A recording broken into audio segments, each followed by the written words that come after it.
सही रहेगा, सही होगा तो कार्रवाई होगा और सही नहीं होगा तो नहीं होगा। ये शब्दों की जो जुबान थी, शब्दों की जो जंग थी, वो लगातार सुशासन त्योहार में देखने को मिली। सरपंच के विरुद्ध 2,40,105 रुपए की वसूली है, जो कि 2021 से लंबित है अनुविभागीय अधिकारी दुर्ग के न्यायालय में। रुपेश पांडे का निलंबन आदेश जारी होता है और कल यानी कि 1 जून को 11:29 पर रुपेश पांडे निलंबित हो जाते हैं। उसमें उसने बदतमीजी चालू करी और मैंने बहुत धैर्य के साथ कहा कि बात तमीज से करिए, बदतमीजी नहीं। पूर्व सीएम का मैं सीओ रहा हूँ, पाटन सीओ रहा हूँ, तो जस्ट एक औपचारिक भेंट हो गई और कुछ नहीं। सीएम साहब दुर्ग आए हैं। सब नायब तहसीलदार को कोई डांट रहे हैं तो कोई आबकारी विभाग के अधिकारी डांट रहे हैं। वो इस टाइप की भाषा का उपयोग कर रहा था कि इसका धैर्य टूट जाए। और जो मुख्यमंत्री और दोनों उप मुख्यमंत्री बैठे उन पर कि तुमसे सत्ता संभाले नहीं संभाल पाना है, तुमसे न हो पाएगा। नमस्कार, मैं वीना दुबे और आप देखना शुरू कर चुके हैं सीजी भास्कर। खबरों में जाने से पहले आपको एक चीज बता दें कि आपको यदि ताज़ा तरीन खबरें देखना है, बेहतर खबरें देखना है, तो हमारे चैनल सीजी भास्कर को लाइक, सब्सक्राइब और शेयर करना बिल्कुल ना भूलें। चलिए अब आते हैं खबरों की तरफ। पिछले दिनों एक मामला काफ़ी सुर्खियों में रहा, जब जनपद सीओ रुपेश पांडे और भारतीय जनता पार्टी के महामंत्री सुशासन त्योहार के बीच में झड़पते हुए नजर आए। दोनों एक दूसरे पर इतना हावी हो गए कि शायद तू तड़ाक की नौबत आ गई और दोनों तू तड़ाके से एक दूसरे पर से बातचीत करने लगे। शब्दों की जो जुबान थी, शब्दों की जो जंग थी, वो लगातार सुशासन त्योहार में देखने को मिली। इस बीच ललित चंद्राकर की वहां मौजूदगी थी और पूरे अखबारों में, सोशल मीडिया में, न्यूज़ चैनलों में सिर्फ एक ही चर्चा है कि इतना बड़ा विवाद हुआ, इतना बड़ा फसाद हुआ, लेकिन ललित चंद्राकर की चुप्पी क्यों थी, क्यों उन्होंने चुप्पी साधी हुई थी। जब झड़प हुई तब ललित चंद्राकर ने अपनी चुप्पी दिखाई और एकाएक उन्होंने इस बात की शिकायत की। शिकायत के बाद संभाग आयुक्त के द्वारा तत्काल ही रुपेश पांडे का निलंबन आदेश जारी होता है और कल यानी कि 1 जून को 11:29 पर रुपेश पांडे निलंबित हो जाते हैं। निलंबित होने के बाद रुपेश पांडे खामोश नहीं बैठे। उन्होंने, अब इसे प्रायोजित कहें, इत्तेफाक कहें या फिर सब कुछ जानबूझ करके हुआ, इसे ऐसा कहें, रुपेश पांडे ने तत्काल ही पूर्व मुख्यमंत्री भूपेश बघेल से एक कार्यक्रम के दौरान मुलाकात की। आपको बता दें कि कल पूर्व महापौर धीरज बाकलीवाल का जन्मदिन था। आगमन पूर्व मुख्यमंत्री भूपेश बघेल का उस दौरान होता है और रुपेश पांडे जो है वो मुलाकात करने के लिए पूर्व मुख्यमंत्री से पहुंचते हैं।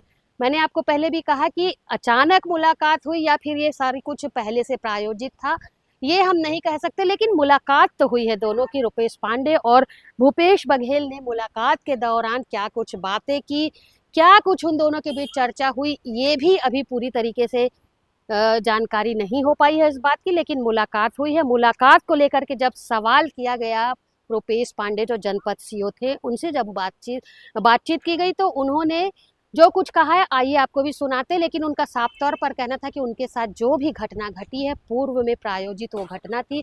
सारा ही जो वाकया हुआ है वो पहले से प्रायोजित था, यानी कि कहीं ना कहीं षड्यंत्र और साजिशों का शिकार वो हुए हैं। लेकिन इस बात को लेकर के वो खामोश नहीं बैठेंगे। और क्या कुछ कहा है रुपेश पांडे ने, आइए पहले आपको इस बाइट के माध्यम से हम सुना देते हैं।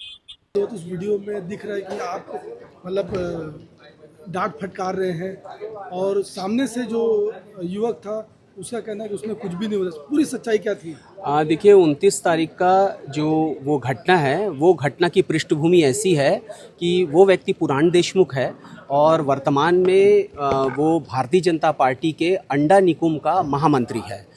उसकी पत्नी 2015 से 20 तक के सरपंच थी और उसके विरुद्ध, सरपंच के विरुद्ध 2,40,105 रुपए की वसूली है, जो कि 2021 से लंबित है अनुविभागीय अधिकारी दुर्ग के न्यायालय में। दूसरा यह है कि खुद पुराण देशमुख के विरुद्ध 75,000 रुपए की वसूली है, जो शिक्षा विभाग की है। और शिक्षा विभाग के जो स्कूल का कृषि भूमि है, उस भूमि को नीलामी में 25,000 रुपए के मान से प्रतिवर्ष लिया था और 3 साल का पैसा नहीं पटाया। उसके विरुद्ध उसने चेक दिया था, चेक बाउंस हो गया। इस प्रकार से दोनों पति पत्नी के विरुद्ध 3,25,000 की वसूली है।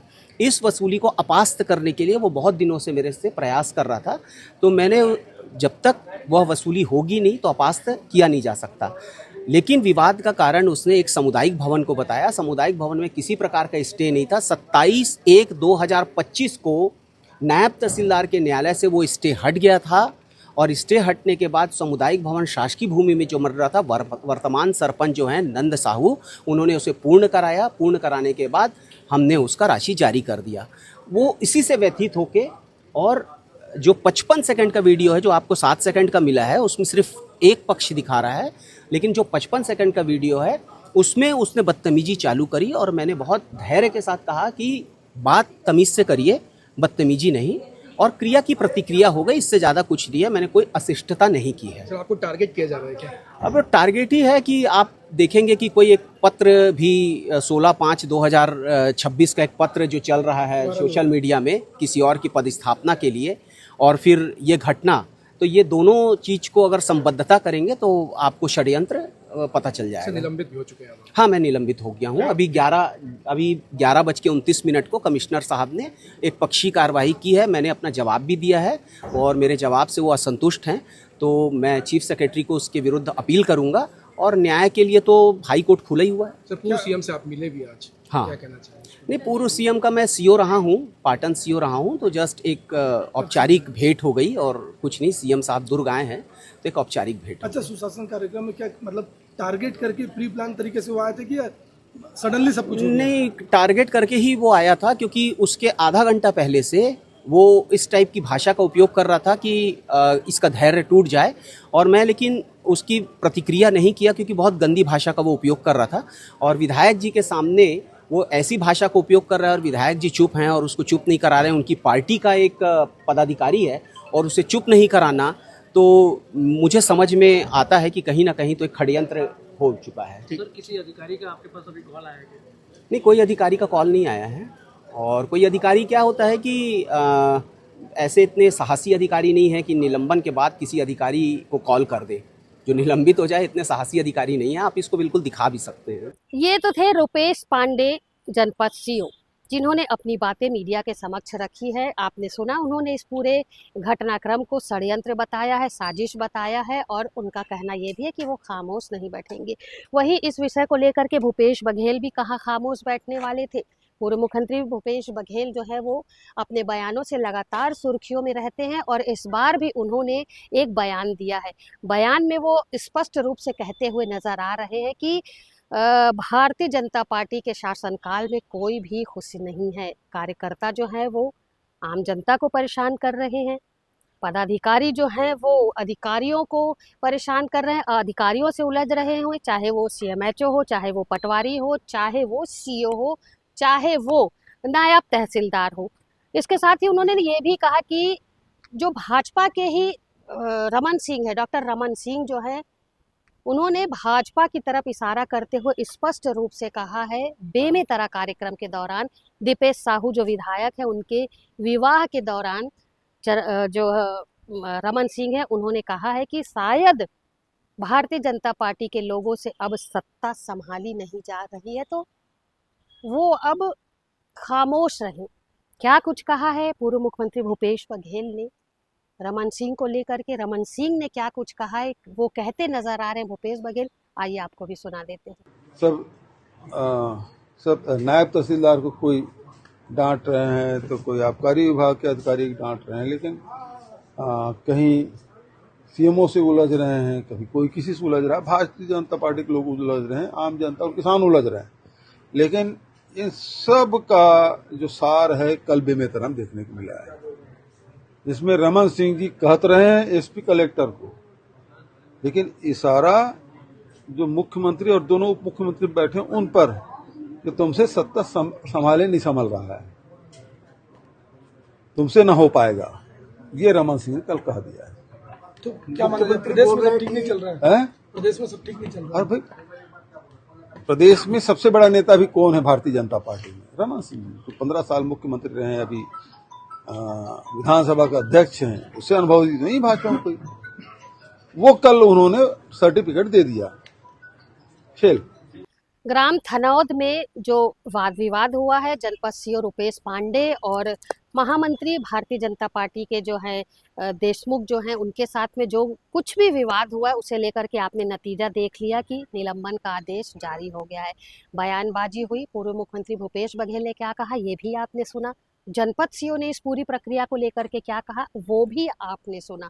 अब ये इस मुलाकात को लेकर के लगातार चर्चा की जा रही है। ये मुलाकात जो है भूपेश बघेल और जनपद सीओ की ये सुर्खियों में है और फिलहाल ताज़ा चर्चा का विषय ये बनी हुई है कि आखिर जनपद सीओ ने पूर्व मुख्यमंत्री भूपेश बघेल से क्यों मुलाकात की, मुलाकात के दौरान क्या बातें हुई, दोनों ने किस तरीके की रणनीति बनाई है, इस विषय को लेकर के चर्चा का बाजार जो है अभी गर्म है।